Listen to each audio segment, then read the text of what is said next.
आवाम की मसाइल को आला हुकाम तक पहुँचाने के लिए सहारा कश्मीर हर न्यूज़ के साथ। अस्सलाम वालेकुम रफीक साहब, पहले मैं आपका बहुत शुक्रगुजार हूँ कि आपने अपने इस चैनल पे मुझे दावत दी और बड़ा अहम मौजू पे जो है वो उसके लिए आपने एक क्वेश्चन किया। तो सबसे पहले मैं थोड़ा सा डिपार्टमेंट या यहाँ के स्टेट के सिनेरियो में जो इसके बैकग्राउंड में जाना चाहता हूँ। जैसा कि आप जानते हैं कि हमारी रियासत में, हमारी यूटी में मटन की जो ये डिमांड है वो बहुत ज़्यादा है और हमारी जो प्रोडक्शन है उसके मुकाबले में बहुत कम है।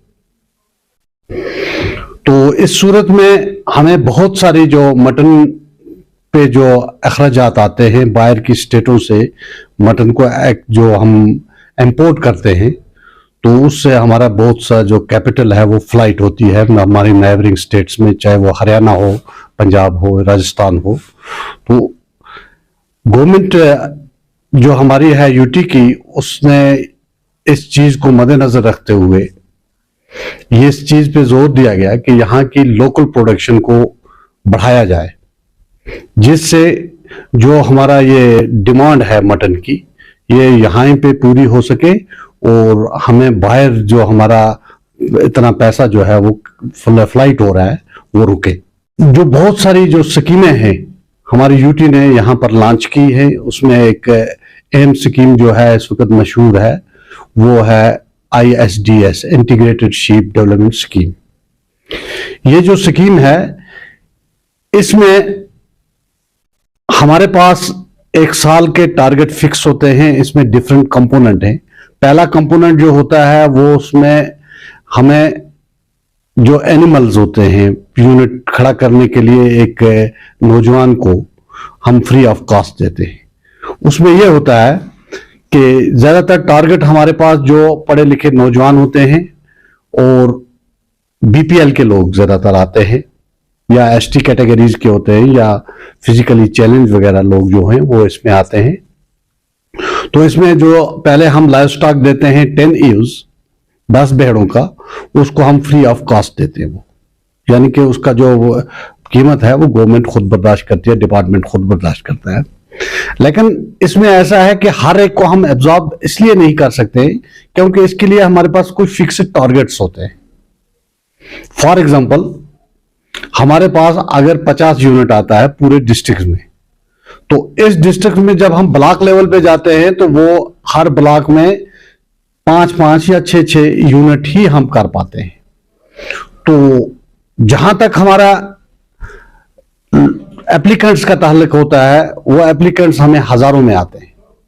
तो फिर हमें मजबूरन सभी एप्लीकेंट्स को उसमें तो हम ले नहीं सकते, क्योंकि अगर 1000 एप्लीकेंट्स होगा और उसमें हमें 3 या 4 या 5 यूनिट देने होंगे तो उसमें हमें फिर ड्रॉ ऑफ लॉट में जाना पड़ता है, जिसको लकी ड्रॉ करना पड़ता है।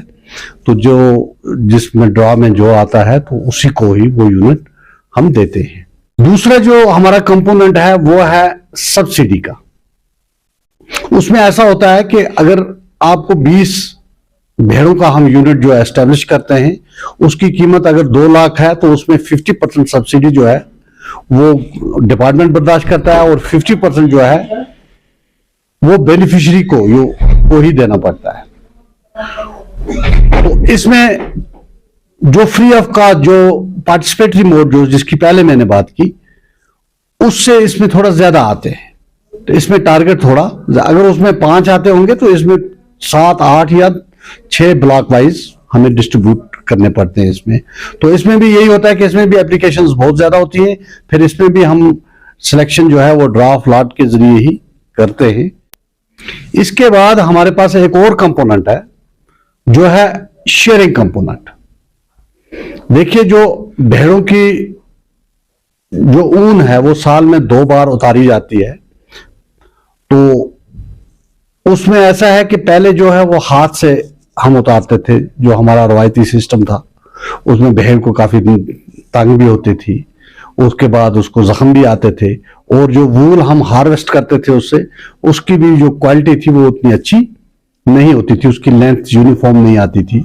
एक क्लिप जो होता था हमारा वो बिल्कुल ही हाइफाजाइडली होता था, यूनिफॉर्म नहीं होता है। अब जो कि मशीन शेयरिंग से होता है, इसकी बहुत अच्छी मशीन है, कि पूरा प्लांट है शेयरिंग प्लांट, जिसमें कॉम कटर अच्छे हैं, उसके बड़े चीजें हैं, जिन सेट होता है, कहीं भी पोर्टेबिलिटी है उसमें।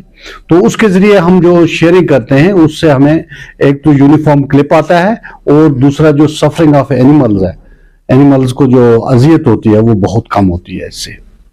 तो इसमें जो नौजवान आते हैं वो उसमें ट्रेन करते हैं, हम उनको ट्रेन करने के बाद उनको भी हम यूनिट जो है वो सब्सिडी बेस पे एस्टेब्लिश करके देते हैं। 1.5 लाख का वो प्लांट होता है, तो उसको हम देते हैं 50%, यहाँ से 75% वो उसी को भरने पड़ते हैं टोटली। बाकी 75,000 जो रुपीज है वो यहाँ से उसको सब्सिडी के तौर पे मिलते हैं। तो उससे वो अपना अच्छा रोजगार कमाता है, सीजन में वो बहुत अच्छा जो है अर्निंग उसकी अच्छी होती है। तो इसके अलावा भी हमारे चंद और स्कीमें हैं, जैसे ट्राइबल्स के लिए जो ट्राइबल मिनिस्ट्री है या डिपार्टमेंट ऑफ ट्राइबल अफेयर्स है, वो जो है वो डायरेक्टली पैसा उनको देता है। उसको भी हम तकरीबन इस साल भी हमें तो कोई 30-40 यूनिट आए थे, वो हमने एस्टेब्लिश किए हैं, अभी कुछ करने जा रहे हैं। तो उनमें जो है उनमें भी फ्री ऑफ कॉस्ट एनिमल्स दिए जाते हैं यूनिट एस्टेब्लिश करने के लिए, एस्टेब्लिश करके देते हैं हम। तो उसमें भी ऐसा है कि इनका जो है, लेकिन इसमें ज्यादातर टारगेट जो है हमारा, जिनको हम खाली एसटी पॉपुलेशन को ही इसमें कवर कर सकते हैं।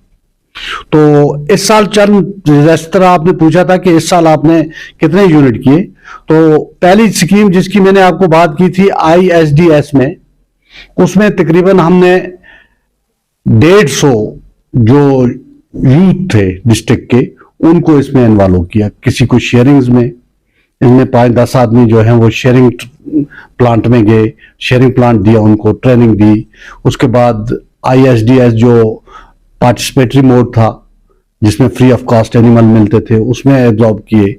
कुछ लोग जो थे, कुछ नौजवान जो हैं, वो हमने ये सब्सिडी मोड के जो यूनिट हैं उसमें एब्जॉर्ब हुए। और इसमें से चंद एक यूनिट ऐसे भी थे जो बड़े कमर्शियल बड़े यूनिट थे, यानी 100 के या 60 के, उनमें भी कुछ लोग जो हैं वो एब्जॉर्ब हुए। तो ये एक खुशहाल बात है कि इस शोबे में हमें ज्यादा से ज्यादा पढ़े लिखे नौजवान जो है वो आ रहे हैं। जैसे जैसे इन्होंने इंटरनेट के जरिए या बाकी मीडिया के जरिए इन चीजों की अवेयरनेस ली, तो इनमें जो एक शाई था, जो एक पहले एक सिस्टर किसको कम समझा जाता था, लेकिन आज वो खत्म हो रहा है। नौजवान, आज पढ़े लिखे नौजवान जो हैं वो वहीं से आ रहे हैं कि हम इस सेक्टर में अपने जो है ये एक फुल टाइम बिजनेस के तौर पे इसको अपनाने जा रहे हैं, हमें आप इसमें हेल्प कीजिए। तो ये हमारे लिए एक बहुत ही खुशकिस्मती की बात है कि पढ़े लिखे नौजवानों का इस तरफ रुझान जो है वो दिन ब दिन बढ़ रहा है। और हमारी यही कोशिश रहती है डिपार्टमेंट की भी और हमारे जो डायरेक्टरेट है कि हम जिस तरह हो सके ज़्यादा से ज़्यादा फंड्स इसमें आए। तो ये साल बर साल, पिछले साल से इस साल ज़्यादा आएंगे, इससे आगे बढ़ता जाएगा। तो इंशाल्लाह हम कुछ ही सालों में उस मंजिल तक पहुंच जाएंगे जब हम मटन प्रोडक्शन में सेल्फ सफिशिएंट होंगे।